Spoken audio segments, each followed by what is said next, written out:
নমস্কার দর্শক, সংবাদ অভিমানী গুরুত্বপূর্ণ সংবাদে আপনাদের সকলকে স্বাগত। আমরা একটি তথ্য প্রমাণ যেটি আনন্দবাজার পত্রিকাতেও প্রকাশ পেয়েছে, এই ধরনের একটা গুরুত্বপূর্ণ তথ্য প্রমাণ তুলে ধরতে চাই, যেটি আরজিকর নিয়ে। আরজিকরের পুরো ব্যাপারটা, এই ঘটনাটা পড়লে সামনে চলে আসবে। বলা হচ্ছে কি যে ক্ষত কি করে হলো, কিভাবে চুল ব্লুটুথ পাওয়া গেল, পয়েন্ট ধরে ব্যাখ্যা করেছেন সঞ্জয় রায়। সঞ্জয় রায় বলছেন যে আদালতে বিচারক 100-র উপরে প্রশ্ন করেছিলেন সঞ্জয় রায়কে। সেই প্রশ্নমালার 32 এবং 33 নম্বর প্রশ্ন ছিল বাজেয়াপ্ত হওয়া ব্লুটুথ এবং বায়োলজিক্যাল এভিডেন্স থাকা সঞ্জয় রায়ের চুল, তার দেহে থাকা ক্ষত নিয়ে প্রশ্ন করা হয়েছিল। সেই সময় প্রতিটি ক্ষেত্রে নিজের যুক্তি তুলে ধরেছিল সঞ্জয়। কি বলছে রায় দানের আগে 20 জানুয়ারি যে শুনানি হয়, সেই সময় বিচারক সঞ্জয় রায়কে কথা বলতে দিয়েছিলেন। সেই সময় সঞ্জয় দাবি করেছিল সে নির্দোষ। তখনই ফের রুদ্রকে মারার কথা সে তুলে ধরেছিল। তখন বিচারক বলেছিল তার কথা তুলে ধরতে আদালত তাকে 3 ঘন্টা সময় দিয়েছিল। এর আগে জানা যাচ্ছে সেই 3 ঘন্টা সময়কালীন বিচারকের প্রশ্নের জবাবে আইপিএস দের নামে অভিযোগ করেছে সঞ্জয় রায়। সেই সময় তৎকালীন পুলিশ অফিসার পুলিশ কমিশনার বিনীত গোয়েলকে নিয়েও বিস্ফোরক অভিযোগ করেছিল সঞ্জয়। এরই সঙ্গে তার বিরুদ্ধে সিবিআই এ পেশ করা বিভিন্ন প্রমাণের বিরুদ্ধে নিজের যুক্তিও দিয়েছিল সঞ্জয় রায়। তাহলে দর্শক বুঝতে পারছেন যে কেন মমতা ব্যানার্জি তড়িঘড়ি চাইছেন যে সঞ্জয় রায়কে ফাঁসিতে ঝুলিয়ে দাও। আর ফাঁসিতে ঝুলিয়ে দিলে কিন্তু আর কোনো প্রমাণ, তথ্য প্রমাণ কিছু থাকবে না। যিনি বলতে পারেন তিনিই তো মরে গেলেন, তাকেই তো ফাঁসি দিয়ে দেওয়া হয়ে গেল, সুতরাং আর কোনো কিছু প্রমাণ পাওয়া যাবে না। মমতা ব্যানার্জি জেনে বুঝে, এবং তিনি কিন্তু কলকাতা হাইকোর্টে রাজ্য সরকারকে মামলা করতে বলেছেন, এবং মামলা করতে বলেছেন, ফাঁসির দাবি চেয়েছেন। সিবিআইও ফাঁসির দাবি চেয়েছেন। সিবিআই কলকাতা হাইকোর্টে মামলা করেছেন, সেখানেও কিন্তু ফাঁসির দাবি করা হয়েছে। তার মানে কি? তার মানে হচ্ছে সঞ্জয় রায়কে যদি ফাঁসি দিয়ে দেওয়া যায়, তাহলে এই যে বিস্ফোরক যে অভিযোগ করেছিল সঞ্জয় রায়, সেই অভিযোগগুলো আর খতিয়ে দেখা হবে না, এবং এর পুরোটাই জবনিকা পড়ে যাবে। এই ধরনের কেসের আর কোনো মেরিটই থাকবে না। এই কারণেই কিন্তু সঞ্জয় রায়ের ফাঁসির দাবি নিয়ে তড়িঘড়ি রাজ্য সরকার কলকাতা হাইকোর্টে গিয়ে পৌঁছে গেছে। আনন্দবাজার পত্রিকার প্রতিবেদন অনুযায়ী আদালতে বিচারক 100-র উপরে প্রশ্ন করেছিল সঞ্জয় রায়কে। সেই প্রশ্নমালার 32 ও 33 নম্বর প্রশ্ন ছিল বাজেয়াপ্ত হওয়া ব্লুটুথ, বায়োলজিক্যাল এভিডেন্স থাকা সঞ্জয় রায়ের চুল, তার দেহে থাকা ক্ষত কিছু নিয়ে প্রশ্ন করা হয়েছিল। সেই সময় প্রতিটি ক্ষেত্রে নিজের যুক্তি তুলে ধরেছিল সঞ্জয়। আদালতে প্রশ্নে দেহের ক্ষত থাকার বিষয়ে সঞ্জয় রায় দাবি করেছিল যে কলকাতা পুলিশের এএসআই অনুপ দত্তের সঙ্গে পশ্চিম মেদিনীপুরের সালুয়ার ক্লাইম্বিং প্রশিক্ষণ নিতে গিয়েছিল সে। সেখানেই প্রশিক্ষণ নেওয়ার সময় পড়ে গিয়ে শরীরে নানা জায়গায় ছড়ে যায়। সঞ্জয়ের অভিযোগ সেই সব ক্ষতকেই ধর্ষণের ক্ষত বলে দাবি করা হয়েছিল। আর সেই ভোর রাতে কেন 4 তলায় গিয়েছিল সঞ্জয় রায়? কলকাতা পুলিশের সিভিক ভলেন্টিয়ার দাবি করেন যে অনুপ দত্তের নির্দেশে 8ই আগস্ট সন্ধ্যায় এক রোগীর দেখাশোনার জন্য সে হাসপাতালে গিয়েছিল। তাকে খুঁজতে ইমার্জেন্সি ভবনে 3 তলা 4 তলায় ঘুরে ঘুরে ওই রোগীরই সে খোঁজ করছিল। পরে মেডিসিনের পুরুষ ওয়ার্ডে একটি খালি বেডে শুয়ে কিছুক্ষণ বিশ্রাম নিয়েছিল সে। সঞ্জয়ের দাবি সেখানেই সে ব্লুটুথ ইয়ারফোনটি ফেলে এসেছিল। পরে হাতে হেলমেট মুহূর্তে সিসিটিভি ধরা পড়েছিল সঞ্জয়ের মুখ। পরে তার যে হেলমেটটা তিনি রেখেছিলেন সেটা নিতে গিয়ে সিসিটিভিতে তার ধরা পড়েছিল সঞ্জয়ের মুখ। সঞ্জয়ের অভিযোগ পরে সেখানে থেকেই ব্লুটুথ ইয়ারফোন নিয়ে ঘটনাস্থলে প্ল্যান্ট করা হয়ে থাকতে পারে।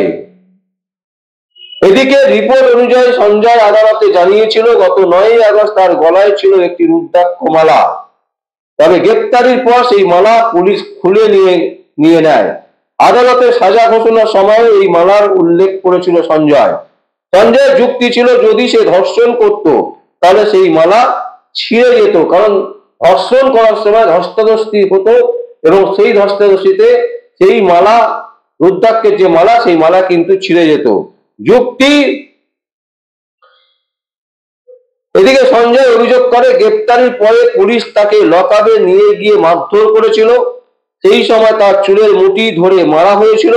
তখন সেখান থেকে তার চুল পুলিশের কাছে চলে এসে থাকতে পারে এবং পরে তা প্ল্যান্ট করা হতে পারে প্রমাণ হিসাবে। উল্লেখ্য, গত 20 জানুয়ারি শিয়ালদা আদালতে আরজিকর মামলা চিকিৎসক ধর্ষক ও খুনের ঘটনা সঞ্জয় রায়কে আমৃত্যু কারাদণ্ডের সাজা শোনান বিচারক অনির্বাণ দাস। এদিকে আমৃত্যু কারাদণ্ডের পাশাপাশি 50,000 টাকা জরিমানা দিতে বলা হয়েছে সঞ্জয় রায়কে। এর আগে গত 18 জানুয়ারি আদালতের তরফ থেকে ভারতীয় ন্যায় সংহিতার 63 ধর্ষণ, 64 হচ্ছে ধর্ষণের সময় এমন ভাবে আঘাত করা যাতে মৃত্যু হয়, 103(1) নম্বর খুন ধারা দোষী সাব্যস্ত করা হয়েছিল।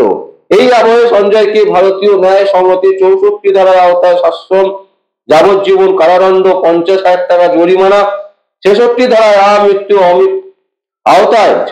ধারায় আমৃত্যু কারাদণ্ড এবং 103(1) ধারায় 103(1) ধারায় আওতায় সশ্রমে সারা জীবন যাবজ্জীবন সাজা ও 50,000 টাকা জরিমানার নির্দেশ দিয়েছিল বিচারপতি। এটা আপনারা সকলেই জানেন যে যেভাবে তাকে ফাঁসানো হলো বলা যেতে পারে, তিনি দোষী কি দোষী না সেটা পরবর্তীকালে বোঝা যাবে এবং আগামী দিনে এই মামলা হবে কিনা, এই মামলা কতদূর এগোবে। এবং শোনা যাচ্ছে যে সঞ্জয় রায়কে ফাঁসিতে ঝোলাবার জন্য একজন বিশিষ্ট বহু বড় নাম করা আইনজীবীকে রিক্রুট করেছেন রাজ্য সরকার এবং তাকে শোনা যাচ্ছে তিনি সঞ্জয়ের যে ফাঁসি হবেই তার জন্য সে প্রস্তুত নিচ্ছে এবং সেইভাবে সেই কলকাতা হাইকোর্টে সওয়াল জবাব করবেন। কিন্তু অন্যদিকে আমরা যেটা শুনছি যে সঞ্জয় রায়ের হয়েও কিন্তু ভালো ভালো লয়াররা তারা কিন্তু তাদের প্রস্তুতি তৈরি করছেন, কারণ তারা বলছেন যে সঞ্জয় রায় দোষী, এটা ঠিক কথাই, কিন্তু তার সাথে অনেকে আছেন। সঞ্জয় রায়ের পক্ষে একার পক্ষে কোনোদিনই সম্ভব নয় এবং সঞ্জয় রায় যে যুক্তিগুলো দিচ্ছে তার মধ্যে অনেকগুলো যুক্তি আছে ফেলে দেওয়ার মতো নয়, একেবারেই ফেলে দেওয়া যায় না। সুতরাং সেই যুক্তিগুলোকে খাড়া করে আগামী দিনে কলকাতা হাইকোর্টে কিন্তু একটা বিরাট ফাইট হতে চলেছে দুই পক্ষের মধ্যে। কিন্তু মমতা ব্যানার্জি কেন এত চটজলদি সিদ্ধান্ত নিলেন এবং এত তাড়াতাড়ি তিনি চাইছেন যে সঞ্জয় রায় ফাঁসি হোক, এটা কিন্তু একদম পরিষ্কার, কারণ ডাল মে কুচ কালা হয়, ডাল মে কুচ কালা নেই, পুরো ডালটাই কালা। এবং মমতা ব্যানার্জি একান্তভাবেই জানেন পুরো বিষয়টা, কি ঘটনা ঘটেছে, কিভাবে হয়েছে এবং কোন কোন ডকুমেন্টকে মিটিয়ে দেওয়ার কথা হয়েছে, মিটিয়ে দেওয়া হয়েছে, এই পুরো বিষয়টা কিন্তু মুখ্যমন্ত্রী মমতা ব্যানার্জি জানেন এবং জানেন বলেই তিনি তাড়াতাড়ি করে, কারণ এর আগেও পশ্চিমবঙ্গে বহু ধর্ষণ হয়েছে, সেই সমস্ত ধর্ষণের ক্ষেত্রে কিন্তু মমতা ব্যানার্জিকে এইরকম উদ্যোগ নিতে দেখা যায়নি। তাহলে এবারে অভয়ার রেপ, ধর্ষণ বলুন যাই বলুন এবং তাকে নৃশংসভাবে হত্যা করা, এই ঘটনায় হঠাৎ করে সঞ্জয় রায়কে ফাঁসি দেওয়ার জন্য এত উদ্গ্রীব কেন, এটাও কিন্তু একটা বড় প্রশ্ন। এবং সেই কারণ দেখিয়ে সিবিআই বলুন, দেশের সর্বোচ্চ বিচারপতি বলুন, সুপ্রিম কোর্টের বা কলকাতা হাইকোর্টের প্রধান বিচারপতি বলুন, তাকে ডেকে জিজ্ঞাসাবাদ করা উচিত। মমতা ব্যানার্জিকে ডেকে জিজ্ঞাসাবাদ করা উচিত যে আপনি কেন এত উদ্যোগ গ্রহণ করছেন। এর আগেও আমরা কামদুনি কাণ্ড দেখেছি, আমরা আসামের কাণ্ড আমরা দেখেছি, হচ্ছে বিভিন্ন জেলায় যে রেপ গুলো হয়েছে, আমরা পার্ক স্ট্রিট কাণ্ড দেখেছি, কোন কাণ্ডতেই কিন্তু মমতা ব্যানার্জি এত উদ্যোগী হননি। অথচ এই কাণ্ডতে, এই পার্টিকুলার অভয়ার কাণ্ড নিয়ে তিনি এত কেন উদ্গ্রীব এবং এত তাড়াতাড়ি কেন চাইছেন সঞ্জয় রায়ের ফাঁসি হোক, এবং তিনি অসন্তুষ্ট সেটা তিনি প্রকাশ করেছেন। এবং এই জিনিসগুলোই জানা উচিত এবং কোর্টের উচিত মনিটরিং করা মমতা ব্যানার্জির বিরুদ্ধে, যে মমতা ব্যানার্জি কি জানেন, কেন তিনি এত উদ্গ্রীব, এত কেন তিনি উৎসাহ প্রদান করছেন যে সঞ্জয় রায়ের ফাঁসি হওয়া উচিত, ফাঁসি হতে হবে। এইগুলো কিন্তু ডেকে জিজ্ঞাসাবাদ করা উচিত মমতা ব্যানার্জিকে এবং আগামী দিনে কলকাতা হাইকোর্টে এই মামলার কোন দিকে যায়, কি কি শুনানি হয় এবং কোন স্টেজে পড়ে আছে এই মামলা, কিভাবে এই মামলা উঠছে বা এই মামলাকে ধামাচাপা দিয়ে দেওয়া হচ্ছে, সবটাই আমরা আপনাদের সামনে তুলে ধরবো। আর দর্শক, আপনাদের চোখ থাকুক আমাদের সংবাদ আবির্ভাবে। আমার নাম বিশ্বজিৎ পাল, সংবাদ আবির্ভাবের জন্য।